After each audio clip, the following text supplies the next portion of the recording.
أسرفنا على لظى أشرفنا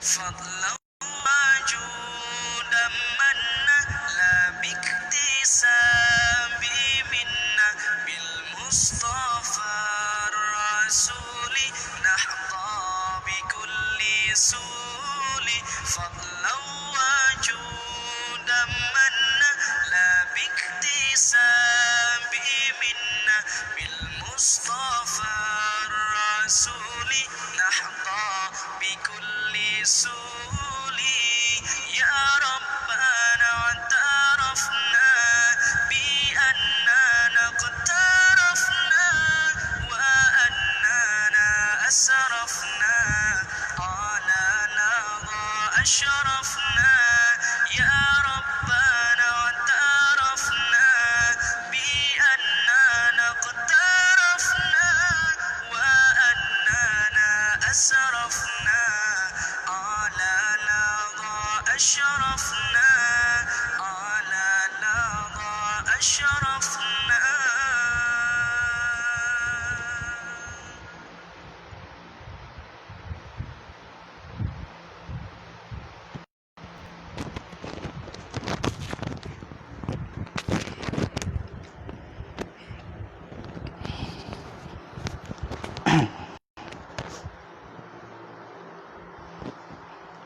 Bismillahirrahmanirrahim. Alhamdulillahirabbil alamin. Wassalatu wassalamu ala asyrafil anbiya'i wal mursalin wa ala alihi wa sahbihi ajmain. Rabbi shrah li sadri wa yassir li amri wa hlul 'uqdatam min lisani yafqahu qawli. Rabbi zidni 'ilman nafi'an warzuqni fahman wasi'a. Rabbi yassir wa la tu'assir. Rabbi tammim bi khair. Alhamdulillah, pertama-tama marilah kita bersyukur kehadrat Allah Subhanahu wa taala.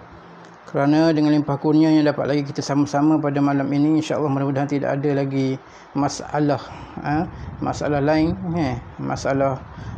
internet. Insya-Allah mudah-mudahan majlis kita pada malam ni berjalan lancar insya-Allah. Kita akan sambung kembali daripada kuliah kita yang semalam, yang masih lagi dalam fokus berkenaan dengan i'tiqad, pegangan kita dengan Allah Subhanahu wa taala. Qala al-musannif rahimahullahu taala wa nafa'na bi 'ulumihi fid darain amin. Kata pengarang rahimahullahu taala, dan barang siapa i'tiqadkan bahawasanya memberi bekas dengan quwwah, dengan kekuatan yang dijadikan dia quwwah oleh Allah taala pada sesuatu, maka iaitu fasik lagi mubtadi'. Okey, semalam kita dah bahas tentang iman, Ada 3 perkara, iaitu iman taklidi, iman tahqiqi dan iman istidlal. Iman taklidi ni iman yang menjadi puak turuk kepada orang lain, iman ikut-ikutan. Adapun iman tahqiqi ni iman bagi golongan orang-orang yang telah dijatuhkan ataupun diletakkan makrifat oleh Allah Ta'ala dalam diri mereka, iaitu iman golongan orang yang hampir dengan Allah SWT, awliyaillah, para nabi, anbiya dan para rasul. Dan yang ketiga, iman istidlal, iaitu iman kebanyakan orang awam daripada kalangan orang Islam, berdasarkan kepada dalil-dalil, sebagaimana kita dalil kewujudan Allah SWT, dalil tentang kekuasaan Allah Ta'ala, dalil tentang keesaan Allah Ta'ala, adalah alam ni sendiri. Kemudian musannif rahimahullah ta'ala ada menyebut semalam berkenaan dengan seseorang yang beriktiqad bahawasanya perkara sebab yang beradat, seperti api boleh menghanguskan, air boleh memuaskan dahaga, pisau boleh melukakan. Dia kata yang memberi bekas tu adalah zat ataupun tabiat makhluk tu sendiri. Maksudnya kalau kita minum air, kita i'tiqad dalam diri kita yang memberi kita puas dahaga minum air ni ialah air, bukan Allah Ta'ala. Kita beriktikad, kita memotong satu perkara dengan pisau, yang menyebabkan potong tu pisau tu sendiri, bukan Allah Ta'ala. Kita bakar sesuatu, kita hanguskan sesuatu, kita kata yang membakar, yang menghanguskan api, bukan Allah Ta'ala. Sedangkan pada hakikatnya Allah Ta'ala. Tu sebab saja api tu. Jadi dia etikad yang menghanguskan api, yang menghilangkan dahaga tu air, yang mengenyangkan tu makanan, yang melukakan tu, yang menghiris, yang memotong tu adalah pisau. Maka tidak ada khilaf lagi daripada kalangan ulama tauhid, ulama usuluddin, yang bahawasanya orang ni kufur, na'udzubillah. Sebab dia beriktikad selain daripada Allah Ta'ala itu berkuasa, boleh membuat sesuatu tanpa ada campur tangan daripada Tuhan. Maka ini golongan yang jatuh akidah dia, na'udzubillah min zalik. Kemudian kata musannif, golongan yang kedua, dia kata barang siapa i'tiqadkan bahawasanya memberi bekas, jadi memberi bekas sesuatu itu dengan quwwah, dengan kekuatan yang dijadikan dia quwwah oleh Allah Ta'ala padanya, maka iaitu fasiq. Golongan yang kedua, golongan yang beriktikad, golongan yang memegang, yang bahawasanya dia pegang api ni boleh membakar sebab api ni ada quwwah, ada kekuatan, ada power. Yang mana power ni Allah Ta'ala beri. Allah Ta'ala beri power kepada api. Dengan power tersebutlah api tu boleh membakar sesuatu. Allah Ta'ala beri power kepada pisau. Jadi dengan power tadilah, dengan kekuatan tadilah, dengan kuah tadilah, pisau tu boleh memotongkan sesuatu. Allah Ta'ala beri kuah, beri kekuatan, beri power kepada air. Dengan power tadilah air tadi boleh menghilangkan dahaga. Allah Ta'ala beri kuah, beri kekuatan, beri power kepada makanan. Dengan power tadilah makanan tu boleh memberi kenyang kepada seseorang. Dia kata yang memberi kenyang tu ialah kuah, power yang ada pada sesuatu perkara tadi. Sedangkan power tadi Allah Ta'ala cipta. Allah Ta'ala cipta power tadi, Allah Ta'ala beri kepada api, beri kepada pisau, beri kepada makanan, beri kepada air. Air tu dengan power tadilah dia boleh memberi kesan kepada sesuatu. Termasuknya power tu Allah Ta'ala cipta. Tapi benda tu jadi dengan sebab power tadi. Maksudnya Allah Ta'ala ciptakan power, kemudian Allah Ta'ala berlepas tangan, power tu lah, kekuatan tadilah yang memberi kesan kepada seseorang. Orang yang beriktikad macam ni, kata musannif rahimahullah ta'ala, orang tu fasik. Orang tu berdosa besar. Orang tu hukum dia fasik, orang tu berdosa besar, seperti orang yang meninggalkan sembahyang. Bapa tak jatuh kufur? Yang tadi jatuh kufur sebab dia beriktikad perkara tersebut tidak ada kena-mengena dengan Allah Subhanahu Taala. Yang memberi kenyang nasi, makanan. Yang menghanguskan, membakar api, tak ada kena-mengena pun dengan Allah Taala. Ada pun hak ni dia masih lagi kaitkan dengan Allah Ta'ala. Allah Ta'ala ciptakan power, Allah Ta'ala ciptakan kuah, berikan kepada api. Dengan kuah tadilah api membakar. Dengan kuah tadilah air menghilangkan dahaga. Dengan kuah tadilah makanan mengenyangkan. Dengan kuah tadilah pisau boleh memutuskan ataupun memotongkan sesuatu. Maka orang ni tak jatuh kafir lagi. Cumanya kata musannif, orang tu dia panggil fasiq. Maksudnya i'tiqad macam masih lagi salah. I'tiqad macam tu walaupun tidak jatuh kepada kekufuran, tapi masih lagi salah. Sebab tu kita kena i'tiqad yang memberi, yang memberi kita semua tadi tu adalah Allah Subhanahu Taala. Cuma perkara-perkara tersebut hanya sebab sahaja. Sebab saja. Kalau boleh je Allah Ta'ala berikan kita kenyang tanpa kita makan. Ada je orang tak makan pun tapi dia kenyang. Ada orang yang tak pernah minum air tapi dia tak pernah dahaga. Ada orang yang dimasukkan ke dalam api tapi api itu tidak menghanguskan dia. Kisah Nabi Ibrahim AS. Ada orang tu dia kena kerak dengan pisau yang tajam, tapi tidak memutuskan sedikit pun daripada anggota dia. Seperti kisah Nabi Ismail. Kita nak dekat hari raya korban ni, banyak cerita tentang sembelihan korban. cerita Nabi Ismail yang disembelih oleh ayah dia dengan perintah daripada Allah SWT, tapi tak elok. Tu. Itu menunjukkan bahawasanya yang memutuskan, yang membakar, yang menghilangkan dahaga, yang mengenyangkan seseorang tu bukan makanan, bukan air, bukan api tak. Semua tu adalah daripada Allah SWT. Hanya sebab musabab sahaja daripada sesuatu tersebut. Jadi orang yang beriktikad yang memberi kesan tu kuah yang Allah Ta'ala ciptakan pada sesuatu, maka orang tu dia panggil fasik. Lagi mubtadi'. Lagi mubtadi'. Maksud mubtadi' orang yang buat perkara yang bid'ah. I'tiqad dia i'tiqad yang tidak sebagaimana i'tiqad Nabi sallallahu alaihi wasallam. Pegangan dia tak sebagaimana pegangan Nabi sallallahu alaihi wasallam. Pegangan ataupun kepercayaan yang direka-reka yang Nabi tak pernah kata pun macam tu.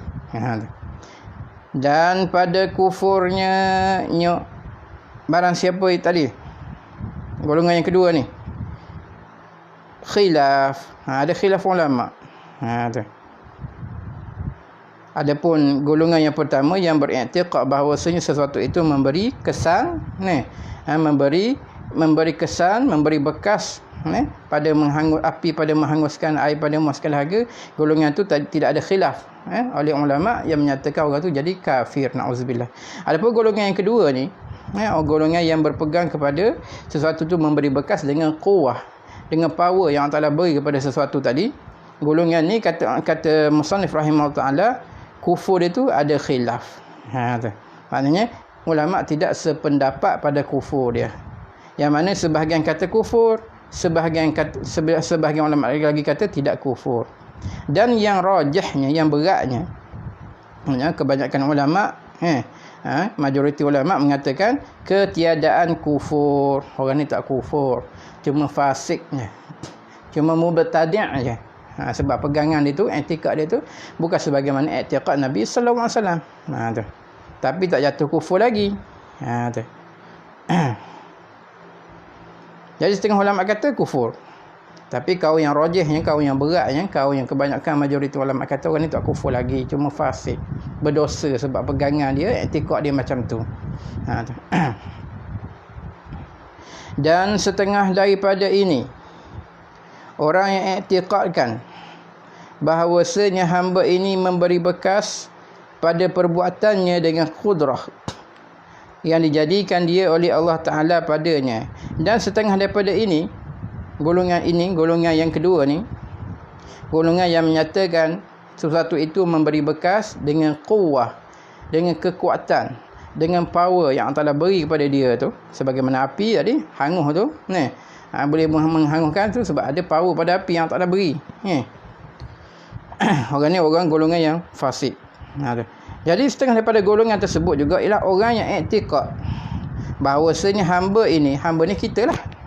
Dia beriktikad bahawa kita manusia ni memberi bekas pada perbuatannya dengan kudrah yang dijadikan dia oleh Allah Ta'ala padanya pada perbuatan.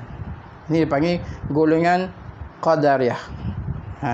Salah satu daripada golongan yang sesat, yang menyeleweng daripada ahli sunnah wal jamaah ialah golongan qadariyah.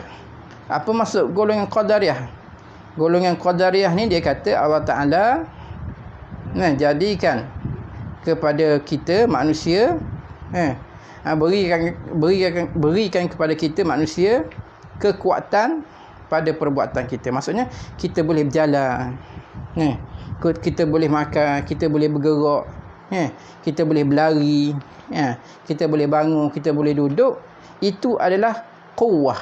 Perbuatan kita tu adalah quwwah, adalah power yang Allah beri kepada kita. Habis tu kita boleh berjalan, habis tu kita boleh melompat, habis tu kita boleh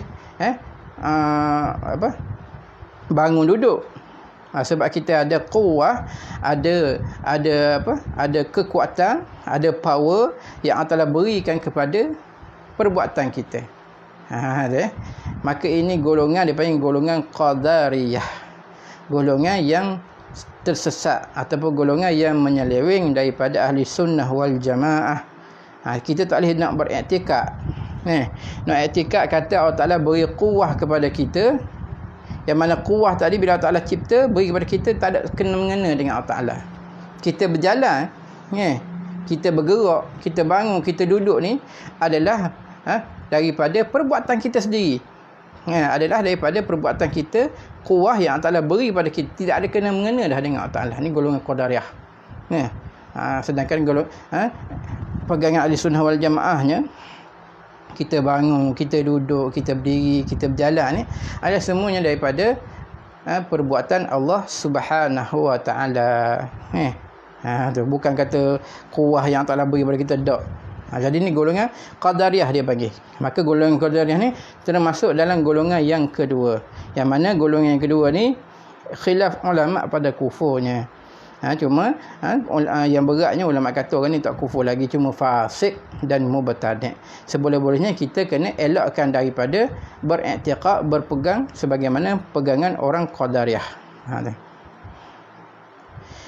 Dan barang siapa iktikadkan bahawasanya Allah Ta'ala jualah yang memberi bekas, tetapi berlazim-laziman antara segala sebab yang adi, sebab yang beradat, dan antara barang yang menyertainya itu berlazim-laziman pada akal, tiada mungkin bersalahannya, maka orang itu jahil dengan hakikat hukum adi. Okey, tu golongan yang kedua tadi kan. Ni golongan yang ketiga pula. Musannif nak menceritakan i'tiqad, pegangan golongan yang ketiga ni. Golongan yang ketiga ni kata musannif, dia kata barang siapa i'tiqad bahawasanya Allah Ta'ala jualah yang memberi bekas. Dia kata Allah Ta'ala lah yang memberi bekas benda. Kita boleh berjalan, kita boleh duduk, kita boleh berdiri, kita makan minum, boleh kenyang benda tu Allah Ta'ala belaka. Dia kata gitu. Tetapi dia kata berlazim-laziman antara segala sebab yang adat, sebab yang beradat. Okey, kita kena ingat sebab yang beradat, perkara yang sudah berkali-kali dicuba. Sebagaimana kita kata kalau api dia kita bakar, dia akan menghanguskan. Air kalau bagi orang dahaga kita beri, dia akan hilang dahaga. Tu dia panggil dia panggil hukum adat. Dia kata sini, sedangkan dia kata tetapi berlazim-laziman antara segala sebab yang beradat, sebab yang adi, maksud kata sebab yang beradat, dan antara barang yang menyertainya itu berlazim-laziman pada akal, tiada mungkin bersalahannya. Tak boleh, tak bersalahan, maksudnya tak boleh jadi. Okey, dia kata semua yang Allah buat ni adalah semua yang berlaku ni, sesuatu ni yang berlaku atas dunia ni adalah daripada perbuatan Allah Subhanahu Wa Taala. Cuma dia khabar, dia kata setiap benda yang hukum adat ni dia tak akan bersalah-salahan. Maksudnya kalau setiap orang makan mesti dia kenyang, mesti. Kalau benda tu dibakar, sesuatu yang kering disentuh oleh api mesti terbakar. Kalau seorang yang dahaga dan minum air, mesti dia hilang dahaga. Kalau pisau yang tajam, kalau kita hirih sesuatu, dia akan memutuskan, memotong sesuatu. Mustahil dia menyalahi. Dia kata macam tu. Hukum adat ni mesti. Kalau makan mesti kenyang. Kalau minum air mesti hilang dahaga. Kalau api mesti membakar. Dia kata mesti. Dia kata tiada mungkin bersalahan. Tak boleh, tak mungkin. Mustahil api tak membakar. Kalau benda tu kering, dia akan bakar, mustahil tak terbakar. Kalau orang dahaga minum air, mesti dia kenyang. Mustahil dia tak kenyang, dia tak hilang dahaga. Orang makan nasi, mesti dia kenyang, mesti. Mustahil dia tak kenyang. Maka orang ni, dia kata maka orang itu jahil dengan hakikatnya hukum adi. Orang ni dia kata orang jahil, orang yang tak tahu dengan hakikat hukum adat. Sebab hukum adat ni dia boleh berubah.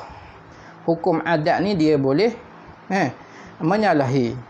Kita yang dicampur, orang yang orang yang dibakar di dalam api, iaitu Nabi Ibrahim AS, tidak terbakar sikit pun. Allah SWT sebut dalam Quran, ya naru kuni bardan wa salama ala Ibrahim. Tak sebut dalam Quran.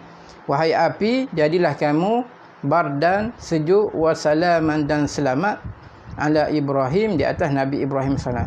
Selama 40 hari 40 malam Nabi Ibrahim duduk dalam api, tapi tak terbakar pun. Sikit pun Nabi Ibrahim tak terbakar, tak hangus. Tak usah kata terbakar, tak hangus tu. Melepuh pun tak. Nak katanya itu hukum adat. Dia boleh menyalahi.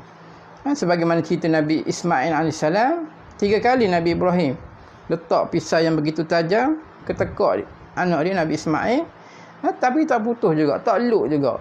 Sedangkan pisau tu tajam. Nabi Ibrahim tetap pisau tu di atas batu pun boleh pecah, kata tajam ni. Batu pun boleh terbelah. Tapi bila letak di atas tekak anak dia untuk sembelih, menyahut perintah daripada Allah Subhanahu Wa Taala nak menguji Nabi Ibrahim.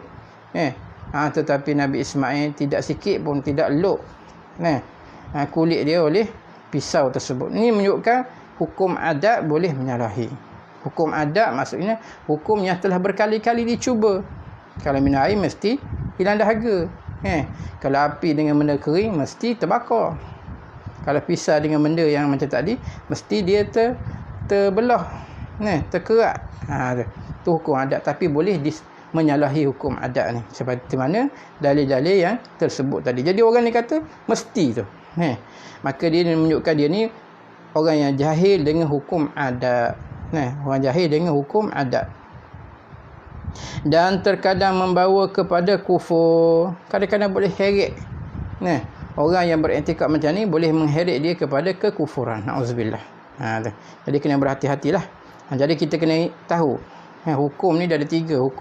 Hukum syarak, hukum akal dan hukum adat. Hukum syarak ni benda yang ada wajib, ada sunat, sembahyang sunat, sembahyang wajib, puasa sunat, puasa wajib. Ada yang benda yang makruh, ada perkara yang haram, ada perkara yang harus. Itu dia panggil hukum hukum syarak. Yang kedua hukum akal. Hukum akal ni kita akan gunakan dia bila kita nak menceritakan tentang sifat-sifat Allah Subhanahu Wa Taala, sifat yang wajib, sifat yang mustahil, sifat yang harus. Dan yang ketiga hukum adat. Hukum adat ni hukum mengikut perkiraan kita, kebiasaan kita. Tengok benda tu dah berkali-kali jadi macam ni. Jadi macam tu lah. Kalau dah memang biasanya orang makan, dia akan kenyang. Memang kebiasaannya orang minum, dia akan hilang dahaga. Memang biasanya api tu kalau dia sentuh dengan benda yang kering, dia akan terbakar. Tapi boleh menyalahi.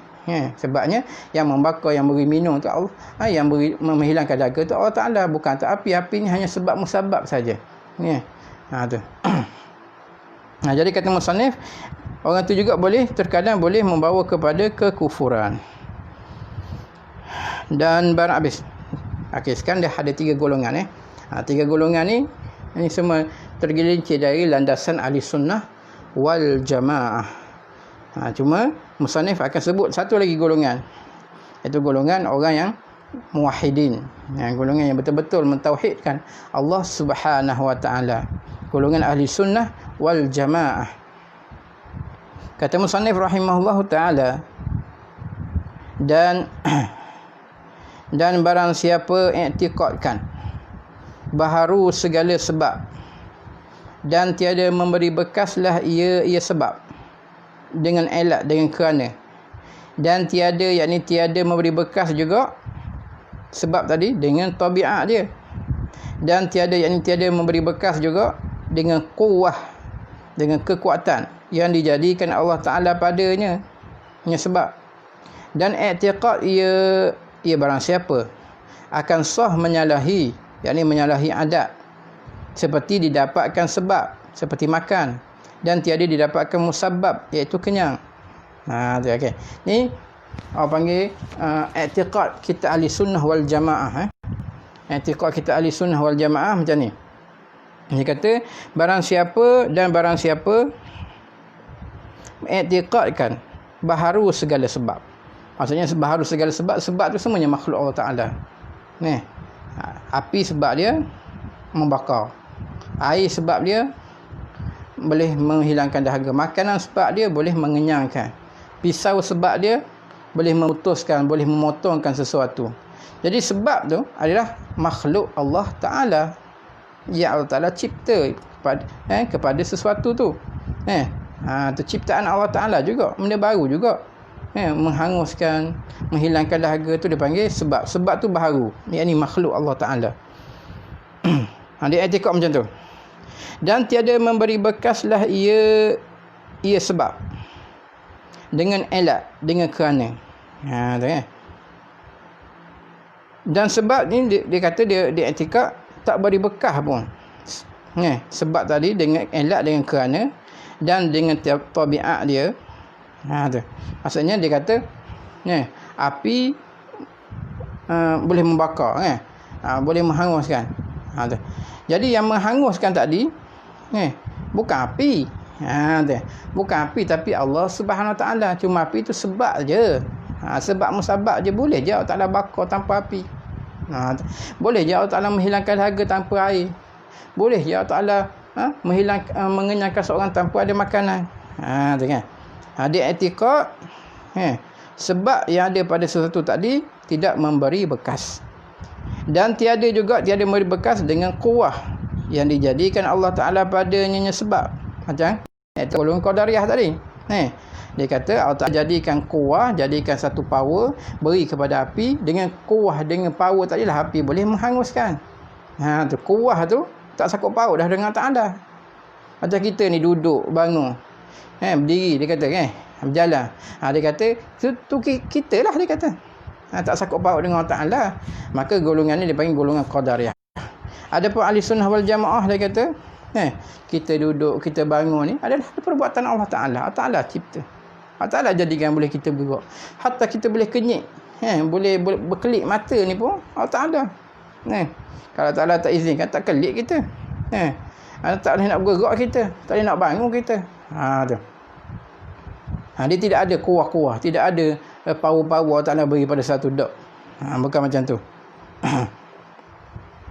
Dan juga beriktikad ia barang siapa akan sah menyalahi, yakni menyalahi adat. Boleh je api kita bakar dengan api, tapi benda tu tak terbakar. Ada. Dan banyak kisah-kisah orang bakar dengan api. Rumah terbakar. Dalam tu ada Quran. Quran tak terbakar pun. Molek je. Tu kitab-kitab ulama-ulama dulu tak terbakar pun, walaupun rumah tu terbakar. Tengok. Walaupun kitab ataupun kertas tadi dia kering, boleh dia terbakar, tapi tak terbakar. Tu nak katanya boleh menyalahi adat. Tu macam kisah Nabi Ibrahim, macam kisah Nabi Ismail. Dia i'tikad macam tu, boleh menyalahi adat.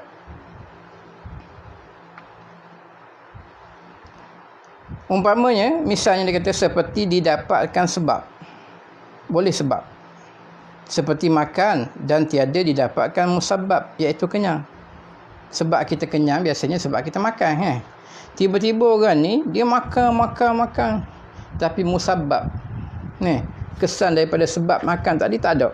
Tak kenyang-kenyang orang tu. Makan dekat sepinggang, 2-3 pinggang. Kat sedulang ni seorang makan, tapi tak kenyang-kenyang. Ada tu raya kot. Bukan tu raya. Maksudnya nak katanya sebab makan tadi kadang-kadang tu tidak diperolehi musabab, iaitu kenyang.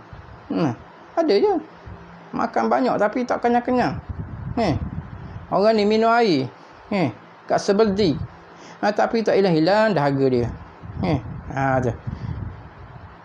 Jadi dia kata tu misal. Misalnya benda yang ada sebab tapi tidak ada musabab. Dia makan tapi tak kenyang.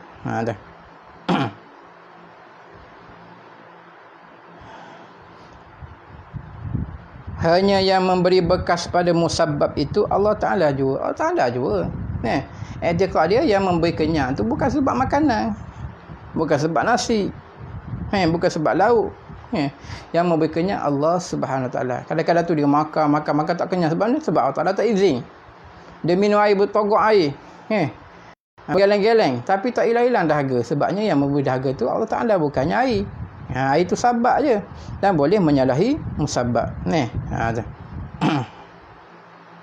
Maka orang yang beriktikad dia macam ni, dia kata maka orang inilah orang yang muwahhid, orang yang bertauhidkan Allah Subhanahu Wa Ta'ala. Orang yang ahli sunnah wal jamaah. Inilah pegangan yang sebenar. Kalau kita nak hindarkan daripada pegangan-pegangan yang sebelum ni, kita kena berpegang, beriktikad sebagaimana iktikad golongan yang keempat ni. Inilah dipanggil golongan orang yang muwahhid. Orang yang muwahhidin, orang yang bertauhidkan Allah Subhanahu taala. Yang dapat kelepasan dengan kurniaan Allah Taala. Orang ni dapat kelepasan. Orang inilah yang akan berjaya di dunia dan di akhirat. Berjaya dia di dunia dengan sebab iman dia yang tulen, dan berjaya di akhirat sebab dia lepas daripada api neraka Allah Subhanahu taala dan dimasukkan ke dalam syurga Allah Subhanahu taala. Inilah golongan i'tiqad yang kita kena pegang. Kadang-kadang tu susahlah nak faham. Kalau susah nak faham, kita kena kita kena muzakarah. Kita kena muzakarah, kita kena banyak tanya. Kita kena ingat 4 golongan ni, 3 golongan out. Bukan ahli sunnah wal jamaah. Satu golongan saja, golongan yang dikatakan oleh musannif sebagai golongan ahli muwahhid. Orang yang bertauhidkan Allah Subhanahu taala. Sebab sekarang ni banyak orang yang terpesong, orang yang terseleweng akidah dia dengan sebab golongan-golongan tersebut. Maka kita kena ingat, sebab di sana ada golongan Qadariyah, Jabariyah, Mu'tazilah, banyak. Sekarang ni lagi banyak. Fahaman-fahaman yang menakutkan, fahaman-fahaman yang memesongkan ajaran agama Islam kita. Liberal. Sekarang kuatnya liberal lah. Menyamakan semua agama tu sama. Lagi teruk, lagi parah. Itu apa panggil fikrah yang boleh menyebabkan jatuh akidah seseorang. Jadi kita kena belajar ni. Hak mana akidah yang sebenar, hak mana akidah yang diajar oleh Nabi sallallahu alaihi wasallam, yang mana akidah inilah yang diwariskan oleh Nabi sallallahu alaihi wasallam kepada para ulama. Para ulama wariskan kepada anak-anak murid. Sampailah kepada kita sekarang ni. Kita nak mewaris daripada akidah yang diturunkan oleh Nabi sallallahu alaihi wasallam kepada para ulama melalui kitab-kitab para ulama. Habis itu kita kena belajar ilmu kitab ni. Kita kena belajar peninggalan yang ditinggal oleh para ulama ni, supaya akidah kita tetap, pendirian akidah kita tidak terseleweng.